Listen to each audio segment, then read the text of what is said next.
La forma dovrebbe essere, non ridere, dovrebbe essere quella di una lira. Che state vedendo in overlay, Esatto. ma a noi non Non- ci torna non granché, ci torna ma forse granché. non l'abbiamo capita, insomma, magari Vabbè, è colpa comunque nostra. sul sito c'è scritto che si sono ispirati alla forma della lira romana per che un po' forse la griglia Vabbè, allora, sembra io una avevo lira. in testa una cosa differente rispetto alla lira romana, ma va Molto bene. bene. Allora, casse a 3 vie, 2 woofer, midrange e tweeter. Il prezzo viene indicato per singolo diffusore, Esattamente, quindi esattamente. Ci sono tante cose interessanti da dire. tantissime. Quindi, prima di dire subscribe e campanella, Sì. le state vedendo? Cioè, vi sembrano delle Indiana Line? Bravo Giulio. No, nel senso che io da qua vedo il mobile rastremato, il diffusore piegato all'indietro, cioè non è proprio il classico il diffusore basic entry level, è il diffusore serio. Serio. Allora, www.audio2g.it o .com, subscribe, campanella e abbonatevi. Grazie, ciao, a tra Ciao. poco.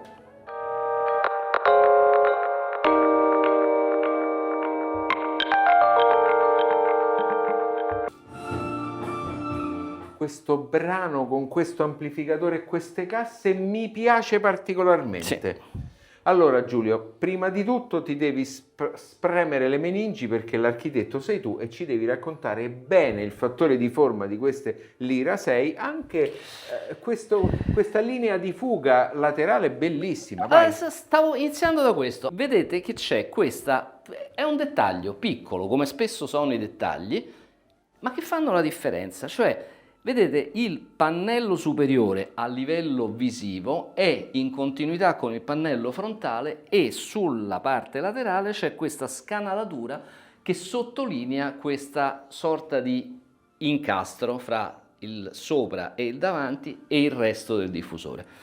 Un dettaglio, una cosa quasi insignificante, che però conferisce al diffusore un certo slancio, una certa verticalità, una certa tensione di linee, così come le griglie, che sono fissate con i soliti magnetini a scomparsa, nel momento in cui le vai a posizionare, lasciano questo mezzo centimetro di cornice ai lati, che anche questo, come dire, piccola accortezza, piccola sciccheria. Il mobile è rastremato, quindi è più largo qui e va a sottigliarsi, quindi le pareti non sono parallele, e tutto il mobile è leggermente inclinato all'indietro, un po' come abbiamo visto con le Martin Parker Trio. Esatto. Il criterio è sempre quello: non metto gli altoparlanti tutti in fila, inclino il pannello in modo tale che il tweeter sta più indietro rispetto al woofer, ma i centri di emissione, dal momento che il woofer è più profondo, si trovano sulla stessa verticale, e questo assicura la coerenza temporale dell'emissione verso il punto di ascolto. Mamma mia, ma ha studiato Giulio? Allora, questa è una tecnica. Attenzione Giulio, vieni. È una tecnica ha studiato. vecchissima che si usa da tantissimi anni, ma è una tecnica quanto mai efficace. Detto questo, è chiaro che non è che lo puoi fare inclinato a piacere, cioè, No, certo, l'inclinazione in un certo modo. è E c'è da accuratamente dire calcolata. che mentre all'epoca nostra i sistemi di lavorazione del legno erano meno raffinati, sofisticati, adesso con costi relativamente bassi si riesce a fare un mobile fatto in questo modo, quindi con una forma non convenzionale. Spero che nell'overlay che state vedendo in questo momento si riesca a riconoscere anche il fatto che questa parte che vi dicevo è molto più sottile qui rispetto a qui e di nuovo va a stringersi qua dietro. Sì. Veramente una garbatissima operazione di design che io ho molto apprezzato. Sì, e tra l'altro ti dà l'immediata sensazione di avere a che fare con una cassa di un altro livello. Sì. Se non di un livello premium, comunque di un livello molto importante. più alto. Finiture bianche o nere. O nera. Manca la finitura legno, se ne faranno una ragione. Chissà, no, ma magari forse invece la faranno, se il modello otterrà sì. il successo che merita, magari faranno una versione in legno. La cassa è sollevata da terra mediante questi piedini metallici che credo che abbiano anche la possibilità di montare degli spike. Sì, devi togliere, sì. Devi togliere quelli, diciamo, da tappeto in qualche modo, e il sistema tiene distanziato il diffusore della giusta distanza per far sì che il tubo di accordo downfiring, cioè che sfoga verso il basso, lavori in maniera corretta. Ovviamente queste sono casse che noi non abbiamo avuto grossi problemi a posizionare in ambiente, ma che comunque non possono essere, diciamo, lanciate ovunque, ma devono essere frutto di un minimo di attenzione, ecco, dal punto di vista del... non tanto in gamma bassa anche, ma insomma comunque in gamma bassa sei aiutato dal fatto del tubo di accordo che esce verso il basso, ma proprio perché sono diffusori molto ben realizzati e che hanno un mobile, insomma, che scongiura effetti di diffrazioni e problematiche di questo genere, se posizionati con cura, con attenzione, perdendoci il tempo che bisogna perderci, riescono a fornire un'immagine spaziale molto ampia, molto ben articolata su tutti i piani. Quindi è un diffusore che merita un posizionamento importante, ben fatto. Molto interessante il B-Wiring, che io come sapete apprezzo tanto. Certo. Quindi B-Wiring o multi-amplificazione passiva. I driver sono dei driver, anche questi caratterizzati da un livello di tecnologia piuttosto elevato. Efficienza Giulio 90 dB, io credo che siano 4 ohm perché i due woofer sono da 8 ohm, ma il midrange e il tweeter sono da 4, quindi secondo me l'impedenza è 4 ohm. Non costituiscono un carico particolarmente difficile, li abbiamo usati con tante amplificazioni diverse. Quindi che dici se andiamo allo sventramento? Io direi che sì, grosso modo quello che dovevamo dire lo abbiamo detto e quindi tutto. La cosa è fattibile. Ok, allo sventramento. Dimmi la verità. Perché la verità? Perché la verità è che Indiana Line ha cambiato completamente paradigma. Ah, ok? Sì. E lo vediamo da questo midrange. Tu quindi mi stai dicendo che inizi la recensione con i driver. Con questo driver, perché questo driver è un driver che non avevamo mai visto prima, perché il tweeter l'avevamo già visto sulle Utah 8 o sì, Utah 8, me lo direi tu come si dice. Questo midrange invece è completamente diverso da quello che noi avevamo mai visto su un diffusore Indiana Line, perché oltre ad avere il magnete in neodimio è un midrange costruito in un modo completamente diverso rispetto a quelli standard e strizza più l'occhio ai midrange più high-end che si vedono nelle casse importanti. Oltre al cestello in alluminio con razze di forma per evitare riflessioni vicine, c'è questa ulteriore anello che immagino regge lo Spider. Bravissimo, regge lo Spider, esatto, che è uno Spider molto grande con tante pieghe e che quindi conferisce al cono fatto in curve, bravo, una maggiore elasticità, soprattutto quando deve tornare al proprio posto. Eccolo qua, veramente un bel componente. Sì. Piccolo, questo sarà 10 cm probabilmente, con la classica sospensione a doppio anello in gomma alla quale oramai Indiana Line ci ha abituato. Passiamo poi al tweeter che già avevamo visto sulle Utah 8. Eccolo qua, il tweeter è questo. Ok. Tweeter a cupola da 2,5 cm. Anch'esso col magnete in neodimio. Qui stai omettendo, e io lo sto inquadrando, il fatto che la cupola è metallica. Esatto, bravo. E non è in seta come gli altri. Forse questo con la cupola metallica l'abbiamo visto nelle Utah 8? Sì, questo è lo stesso tweeter delle Utah 8. Esattamente. Guida d'onda, rifasatore, tutto. Questo poi ci si appoggia dentro così. Ok, lo vogliamo vedere dietro? Il rigidato? Sì. Non posso appoggiare, certo. Però spiritoso. Va bene. Questo è magnete non in neodimio ma in ferrite. Anche in questo caso la membrana è in curve. Sì. Posso girare? Sì, sì. E anche in questo caso c'è questo grosso anello che tiene in sede lo spider, che è uno spider veramente grande, con un grosso, enorme, surdimensionato circuito di ventilazione. Posso alzare così facciamo vedere il foro centrale? Certo. La ventilazione posteriore della bobina è per evitare compressioni, ovviamente. Molto bello come componente, è proprio un passo avanti rispetto a quelle che sono le casse che abbiamo visto finora. Allora, mobile, lo abbiamo già detto nella descrizione, lo facciamo vedere ancora meglio qui, non laccato nero lucido, ma laccato nero opaco. Satinato. Satinato, bello. Vuoi far vedere il crossover che sta qui in fondo? Tutti i condensatori, come potete vedere, MKP. Buona parte delle bobine sono bobine in aria e quindi è un grosso salto in avanti anche dal punto di vista del crossover.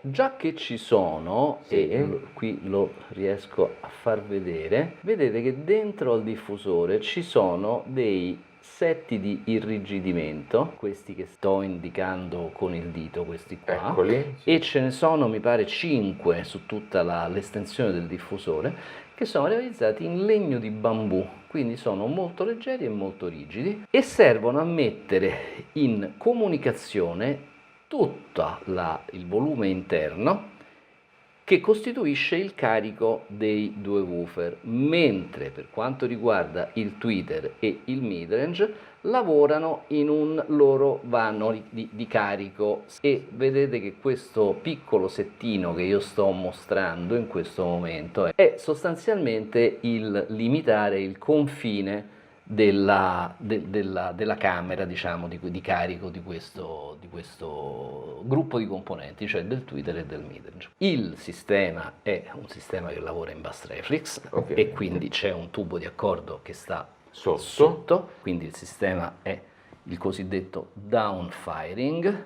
Tutte le pareti del mobile sono non parallele. Ogni parete, diciamo, ha una sorta di angolo rispetto all'altra, il che favorisce l'evitare dell'insorgenza di onde stazionarie all'interno. Non solo, se noi andiamo a guardare lateralmente, vedete che il baffle, cioè il pannello frontale, è lievemente inclinato all'indietro. Ultima cosa, per cortesia inquadrami qui. Allora, rispondo una volta e per tutte a tutti i nostri cari amati follower che denigrano la connessione a Faston. La connessione a Faston è fatta per alcuni motivi. Quello più banale, più semplice e più giusto è che c'è un Faston più grande per una polarità e un Faston più piccolo per il negativo, normalmente il Faston più grande per il positivo. Quindi quando si cambia il componente, si cambia molto semplicemente perché immediatamente tu hai la razione di Faston positivo e Faston negativo. Il che significa che pure se ti ci metti veramente d'impegno a montarlo con le polarità sbagliate, non ci riesci. Allora, a noi queste Indiana Line ci sono piaciute veramente tanto, passiamo quindi all'ascolto. Che ci è piaciuto tanto pure quello. Sì. Allora Giulio, l'abbiamo detto tante volte in questa prova, lo ribadiamo come giusto in questa sede che è la sede d'ascolto, quindi la sede un po' dove si tirano le conclusioni, per dire che sono un cambio di passo o un piede all'interno di un mercato diverso, perché Indiana Line ha sempre presidiato il mercato entry level, con eccellenti risultati, ce lo ricordiamo fin dagli anni '80, da quando eravamo bambini e c'erano alcuni altri marchi, tra cui voglio ricordare tra gli italiani la ESB, per esempio. RCF. Bravo, RCF, che costavano entrambi di più. Indiana Line invece era una cassa più appetibile, almeno per chi soldi ce ne aveva pochi, si portava a casa questo grosso wooferone e ci faceva tante feste, tanti ascolti. Quindi la filosofia è sempre stata un po' quella, anche con i vari cambi di casacca che ci sono stati nel corso dei decenni, fino poi ad arrivare a oggi, che è di proprietà della Clan con la K, che è un'azienda tedesca, polacca. Esatto. Scusate. Polacca. Sì. È un'azienda polacca che ha comprato la Indiana Line e devo dire con sapiente bravura ha saputo reinterpretare il marchio nel modo migliore perché poi la line-up è fatta da tante serie che partono da diffusori molto molto economici e noi abbiamo fatto la prova di una coppia di diffusori in abbinamento un amplificatore SMSL, Sì. fino a poi Diva, Tesi, le abbiamo provate tutte e due, e poi queste Lyra che indubbiamente dal punto di vista dell'ascolto cominciano a vestire dei panni completamente diversi. sono d'accordo, però a me quello che mi sembra giusto evidenziare è il fatto che la produzione, il management della produzione polacca, che appunto attualmente detiene il marchio, secondo me ha fatto una operazione molto intelligente andando a diversificare l'offerta e diversificandola non soltanto in termini di prodotto con componenti più o meno costosi, complessità minori o maggiori, ma andando proprio ad individuare dei progetti che fanno riferimento a un tipo diverso di clientela. Mi viene da citare il caso delle UTA 5 e delle UTA 8 che noi abbiamo provato sul nostro canale, peraltro le UTA 8 le abbiamo provate pochissimo tempo fa, Sì. che sono diffusori che sono lontani anni luce da queste Lyra. Perché? Perché hanno il woofer gigantesco che occhieggia in qualche modo a un tipo di utente che va cercando quell'immagine, quelle sensazioni.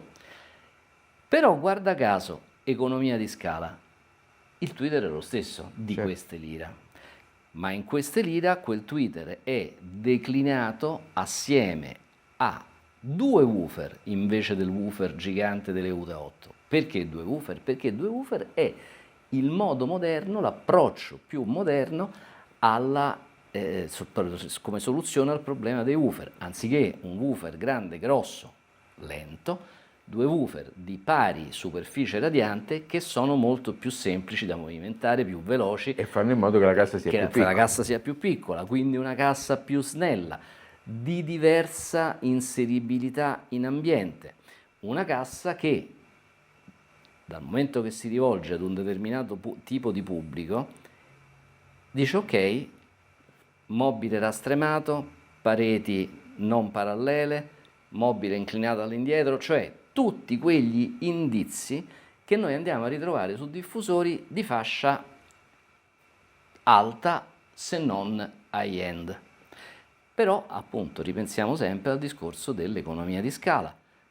Alcuni componenti sono gli stessi. Insomma, secondo me loro in maniera molto intelligente hanno non solo fatto dei modelli che hanno dei brief progettuali diversi e componentistica differente, ma sono proprio indirizzati, targetizzati, direbbe qualcuno, ad un differente utente che nel prezzo di acquisto tutto sommato non troverà un ostacolo all'acquisto, perché comunque stiamo già parlando di un utente evoluto che ha delle pretese superiori. Quindi come inquadramento io direi che è un prodotto che ci sta azzeccatissimo dal punto di vista estetico, poi è molto bello.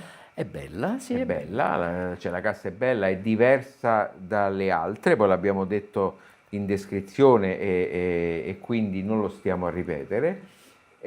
Dal punto di vista del suono io sono rimasto senza parole perché sono casse che secondo me valgono molto di più di quello che costano, molto di più. Hanno caratteristiche che ci hanno permesso, Giulio, poi abbiamo con queste provato alcuni amplificatori e ci hanno proprio dato la possibilità di apprezzare la differenza fra amplificatori diversi in modo estremamente trasparente, segno del fatto che la cassa in sé è una cassa che è rivelatrice, che merita un amplificatore, un integrato o un pre e finale di un certo calibro. Io mi spingerei anche a dire che costa pure di più del costo stesso delle casse. Poi sai cosa? Che secondo me il fatto interessante è che se c'è una cassa che ti fa sentire le differenze degli amplificatori ad essa collegate o delle sorgenti ad essa collegate,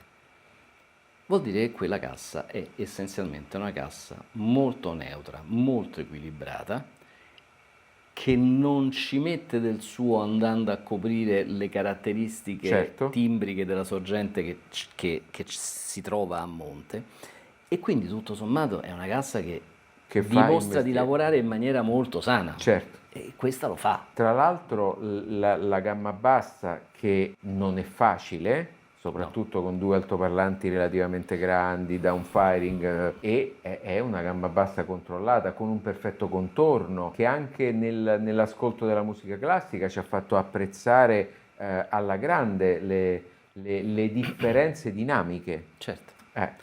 Ad esempio con il piccolo Trigon, quello in classe D, che ha degli swing dinamici molto marcati, queste hanno reagito in maniera assolutamente corretta, andando ad assecondare questa verve dinamica di quel piccolo amplificatore.